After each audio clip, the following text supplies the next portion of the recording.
Greetings YouTube, this is Space Crew, the spiritual successor to Bomber Crew, which means absolutely nothing to me because before I looked at Space Crew I didn't even know what Bomber Crew was. I'd never even heard of it before, so pointless.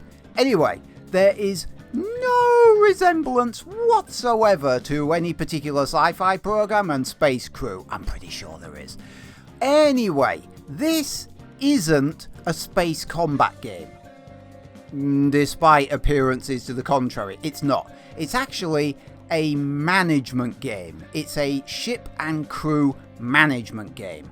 You give your crew members orders and they fulfill those orders, and hopefully the ship does what they tell it to do. There's kind of like this disconnect between you and the ship, effectively. It kind of reminds me a little bit of the turrets in Rebel Galaxy, or how you issue commands to your ship in EVE Online. You don't steer, well, you steer the ship in Rebel Galaxy, but you don't in EVE Online. You tell it to go that way, and it slowly turns and goes in that direction for you. You don't manually guide it yourself.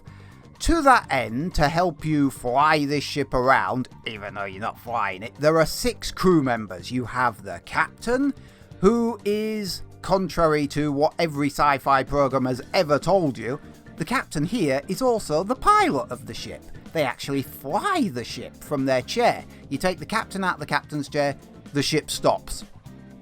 And then in the middle of a fight, you're dead, basically. The comms officer is a real puzzle to me because why is it called the comms officer? I mean, they can kind of hack things and they scan things and they operate the radar, which is really important so that you can see threats coming before they arrive. I'm struggling to spot the communications aspect of the comms officer's job. They don't do much communicating. Anyway, it's more like either navigation or tactical officer. Really. Then you've got the security officer who, as far as I can see, does fuck all.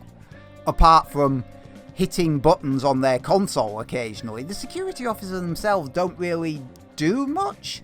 Unless you need to call upon one of their specific bonuses. Which they've got some good ones.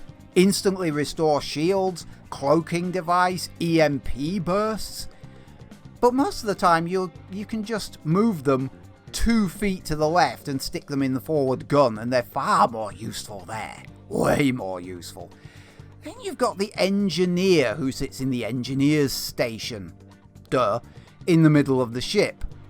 And if you keep the engineer in the central seat, you are utterly stupid. Because really, you just have to set the power bias before you leave, and then you move them into the left-hand gun.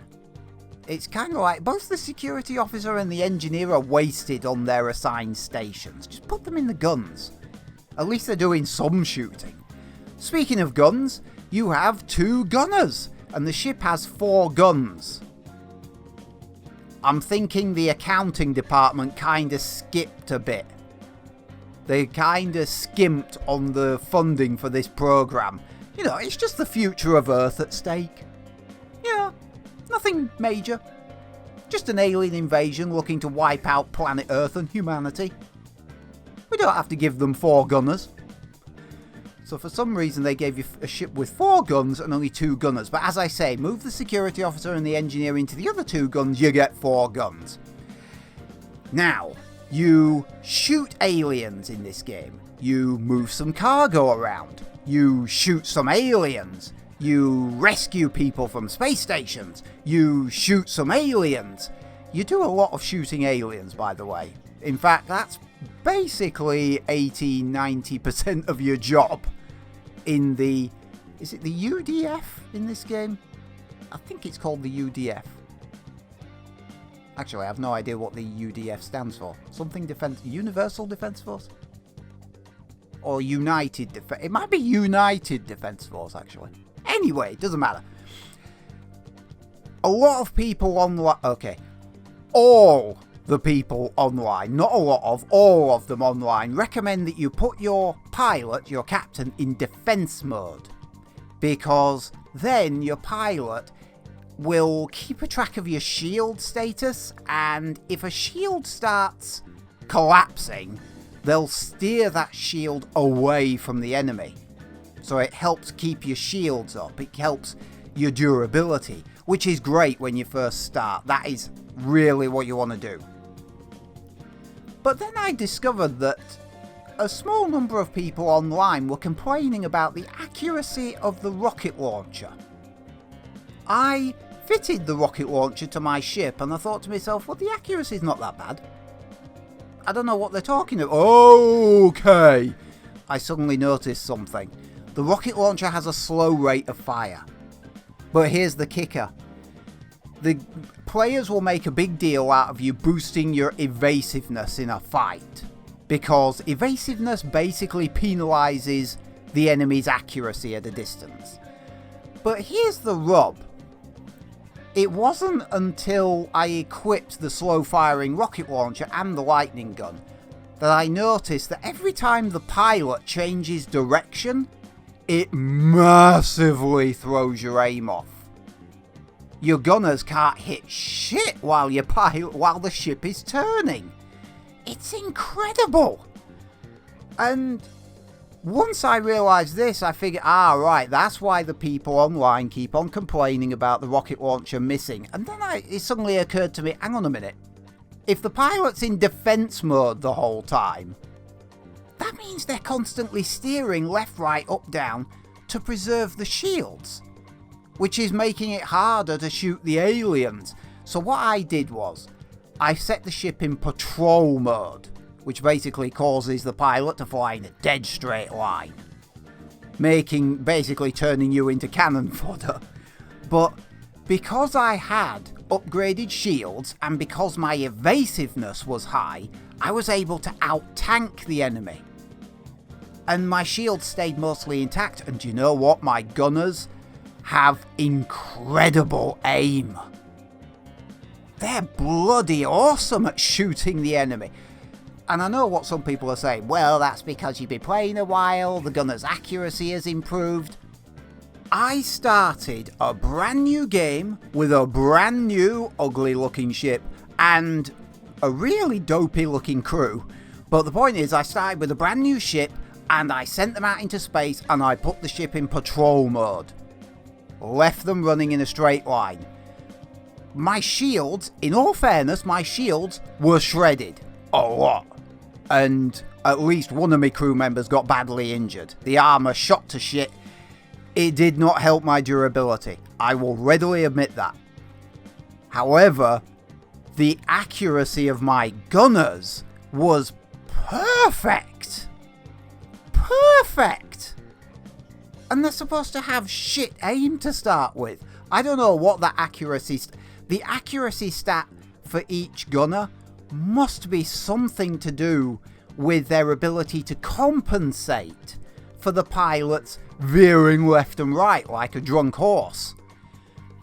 It's the only thing I can think of, because otherwise you're gonna shoot very straight at all times. So yeah, if you can upgrade your weapons to deal more damage and you upgrade your shields and improve your evasiveness, which basically means upgrading the skill level of the captain, setting the ship to defense mode gives you an extra 10% if you're that interested, and upgrading the engines as well.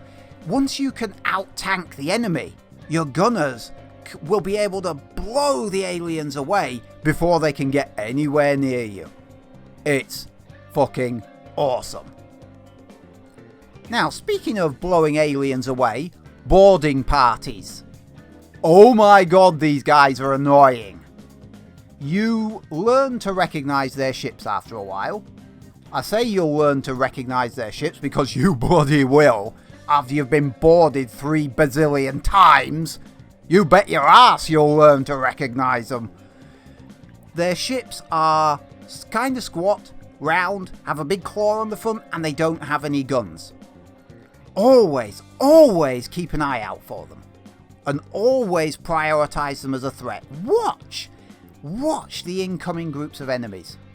And if you see one of these boarding ships heading towards you, Just mark it as a priority threat, let your gunners shred it before it gets close. It saves you a lot of trouble.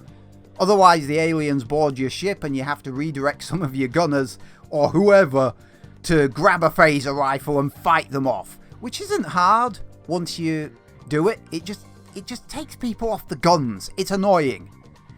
And then there are things like asteroid storms, ion storms, even neutrino storms, which are the worst. Because they basically set fire to all your secondary systems. It's really annoying suddenly having to scramble 2 or 3 crew members to extinguish fires and repair the systems before they can go back to whatever it is they're doing. It's really annoying. And you try fighting a sodding space battle in the middle of a neutrino storm. I dare you. I fucking dare you. It's a nightmare. Anyway, somehow I always manage to pull through, but as a management game, you do have to juggle a lot of things, but only if things go wrong. If you do it right, things will go very right, very smoothly. And I'm still not entirely sure how much damage your ship can take exactly before it explodes. I'm guessing that's what the ship's icons are for down in the bottom left-hand corner. I'm guessing when all those green segments turn red, that's a bad thing and your ship explodes. But otherwise it's kind of hard to tell. The aliens seem more intent on shooting your crew and your key systems, which obviously sets you back. But those things are undoable, you know? And one last thing to point out, which confused the fuck out of me to start with. Cash is spent on upgrades to your ship. Research points are more akin to XP. When you have enough research points, extra upgrades unlock automatically. You don't spend the research points. You just, as I say, treat that like XP. The two numbers are next to each other. How the hell was I supposed to know the difference? The game didn't tell me. Anyway, that just confused me for a moment. Yeah, Space Crew. You do have to grind the low-level missions a lot. Because I tried a medium-level mission with Mark II gear on my ship. I didn't have a fucking prayer. I really didn't. You have to grind for a fair few hours to get some serious kit under your belt before you even attempt the medium missions. But that'd be my last hint, besides not using defense mode, which is what every other sane person recommends you use. Yeah, don't do the medium missions straight away. Otherwise, Space Crew is pretty fun. It's repetitive, but it's fun. And I'd recommend it, honestly. I had fun with it anyway.